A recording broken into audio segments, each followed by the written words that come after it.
Bonjour, bienvenue au Talk Orange Le Figaro. Aujourd'hui, nous recevons Laurent Wauquiez, secrétaire d'État à l'Emploi. Laurent Wauquiez, bonjour. Bonjour. Merci d'être avec nous. Mardi avait lieu la 6e journée d'action contre le projet de réforme des retraites. Je vous propose d'écouter ce que disait Ségolène Royal hier pendant les manifs. On a un pouvoir sourd, aveugle, qui ne veut rien entendre, qui joue le rapport de force pour essayer de retourner l'opinion. Il n'y parviendra pas.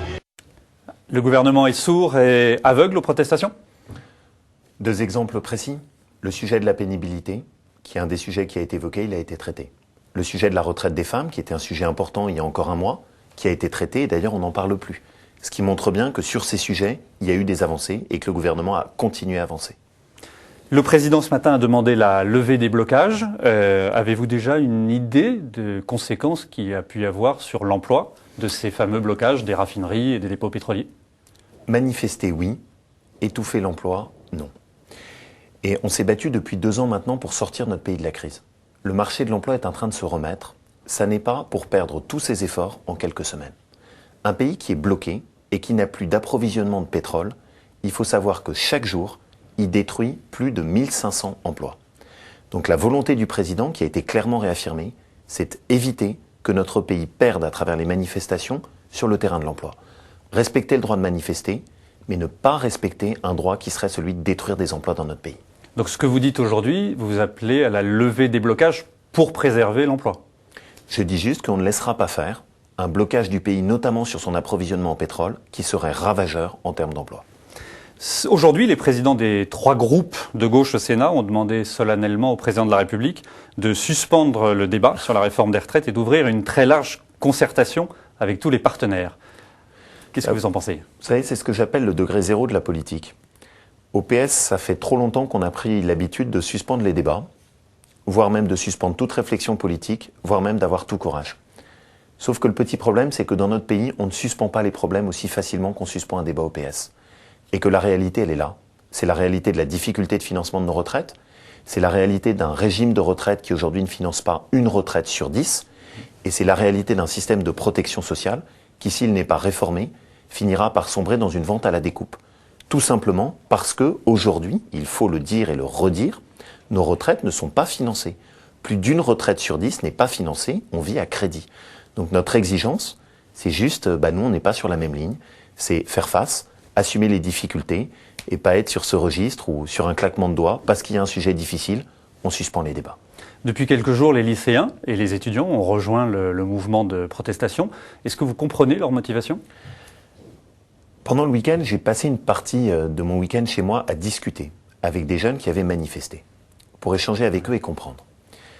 La première chose qui m'a frappé, c'est qu'ils ne manifestent pas en disant « moi je veux ma retraite à 60 ans au lieu de 62 ans ». En fait, leur inquiétude, elle n'est pas là. Leur inquiétude, elle est, vous faites la réforme des retraites, vous allez avoir des seniors qui vont travailler plus longtemps, quel impact sur notre emploi à nous et quel impact sur notre intégration dans l'emploi? C'est même leur crainte, c'est de dire maintenir les seniors dans l'emploi nous empêche, nous, d'en occuper un. Voilà. Et ce discours, qui a été très diffusé par la gauche, et qui consiste à opposer les seniors et les jeunes, est une faute économique et une faute morale. Pourquoi est-ce que d'abord c'est une erreur économique? Et c'est ce qu'il faut qu'on explique aux jeunes. Le travail ne se divise pas, il se multiplie. Quand vous avez un senior qui travaille, il crée de la richesse. Il crée de l'activité et donc il crée de l'emploi.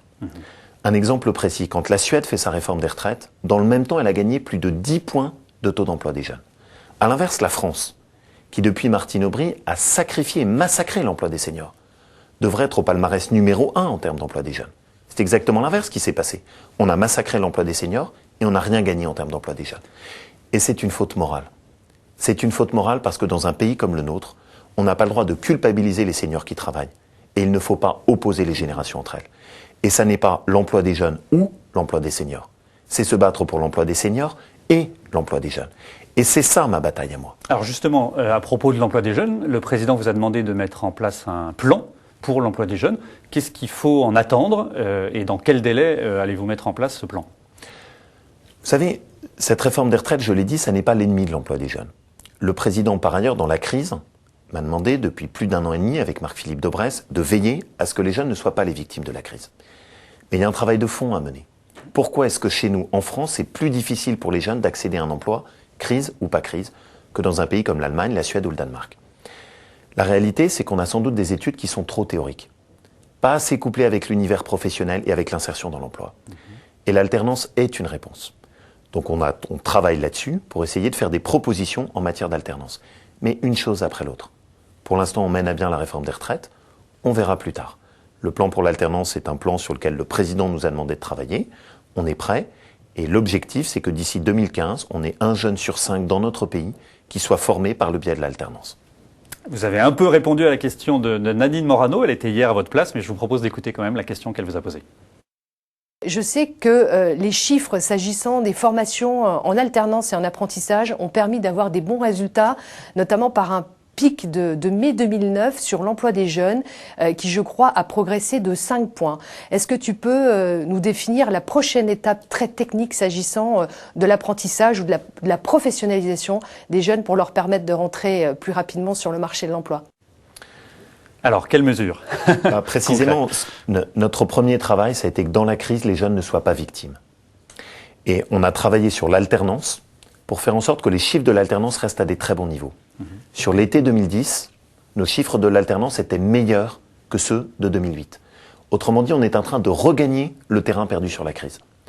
Et le reste, c'est le travail de fond. S'attaquer aux raisons structurelles pour lesquelles, dans notre pays, pour un jeune, c'est plus difficile d'accéder à un emploi. Mais que la réforme des retraites ne serve pas de bouc émissaire. Que l'emploi des seniors ne serve pas d'excuse. Notre problème n'est pas là. On peut gagner pour les seniors, on peut gagner pour les jeunes. Et au contraire, le but, c'est à la fois de garder nos seniors dans l'emploi et de préparer l'emploi des jeunes. Justement, sur ce sujet, François Hollande propose un contrat de génération. Dans les grandes lignes, un jeune qui sera embauché en CDI, avec un senior maintenu dans son emploi qui ferait une sorte de tutorat, et l'entreprise verrait une exonération de ses charges sociales sur ces 2 emplois. C'est une bonne idée? Ça vous paraît utopique? C'est une proposition intéressante. Oui. Que vous reprenez? Mais ça fait plus d'1 an et demi qu'on a commencé à la mettre en place. D'accord. Et dans le projet de loi de réforme des retraites, j'espère d'ailleurs que François Hollande l'a voté, je ne l'ai pas vérifié, il y a un dispositif qui s'appelle le tutorat et qui renvoie à ce contrat de génération. Mais surtout, ce qui me frappe, c'est qu'en faisant ça, François Hollande est finalement responsable. Il sort de cette espèce d'erreur intellectuelle du PS qui consiste à opposer, comme avec les 35 heures, les seniors et les jeunes. Donc il sort de cette erreur intellectuelle d'une vision malthusienne de partage du travail. Mais ce qu'il faudrait surtout, c'est qu'il fasse la pédagogie à l'intérieur du Parti socialiste. Parce que ce qu'on est en train de voir sur cette réforme des retraites, c'est des lignes de fracture très fortes à l'intérieur même du PS, qui opposent une petite poignée de modernistes, dont lui, à une très grande majorité d'archaïques, et avec la ligne qui est défendue entre Martine Aubry et Benoît Hamon, et dans laquelle quelqu'un comme François Hollande, je pense, ne se retrouve pas. L'UNEF, par l'intermédiaire de son président, Jean-Baptiste Prévost, propose, lui, d'intégrer les années d'études dans le décompte des annuités de retraite. C'est une proposition qui vous paraît réaliste, farfelue? Le principal travail et le principal défi, c'est pas la question de savoir quand est-ce qu'on va faire cotiser à leur retraite nos jeunes. C'est comment est-ce qu'on fait pour que, quand ils sortent de leur diplôme, ils trouvent le plus vite un emploi. Je crois que là-dessus, il ne faut pas se tromper de bataille. Le but, c'est pas de commencer à bricoler autour du statut des étudiants. Le but, c'est de faire en sorte qu'ils trouvent un vrai job, qui est la vraie garantie pour eux de l'autonomie et tout simplement de la construction de leur vie. Il ne faut pas se tromper. Moi, je suis encore plus près de mes études que de ma retraite. Et je sais que pour ma génération, l'angoisse, c'était ça. Et donc, c'est là-dessus qu'on doit travailler. Les internautes sont amenés à vous poser des questions. Parmi celles-ci, celle de Jacques, qui a plutôt trait à la sécurité, mais qui est intéressante. À Lyon, place Bellecour, pourquoi la police ne peut pas boucler la place pour tenter d'arrêter les casseurs ou en banlieue de Paris, prendre les manifestants par l'arrière? Vous savez, en matière de maintien de l'ordre, la tâche de Brice Hortefeux est une tâche qui est très difficile. Parce qu'à la fois, son but, c'est de lutter contre les casseurs, qui ne doivent pas être assimilés avec les jeunes, mais aussi de le faire sans qu'il y ait le débordement ou l'incident qui mettrait le feu aux poudres. Et il mène cette politique de maintien de l'ordre avec un très grand esprit de responsabilité, comme les agents et les forces de l'ordre sur le terrain qui doivent être respectés. Laurent Wauquiez, merci beaucoup d'avoir répondu à nos questions. À demain pour un nouveau talk.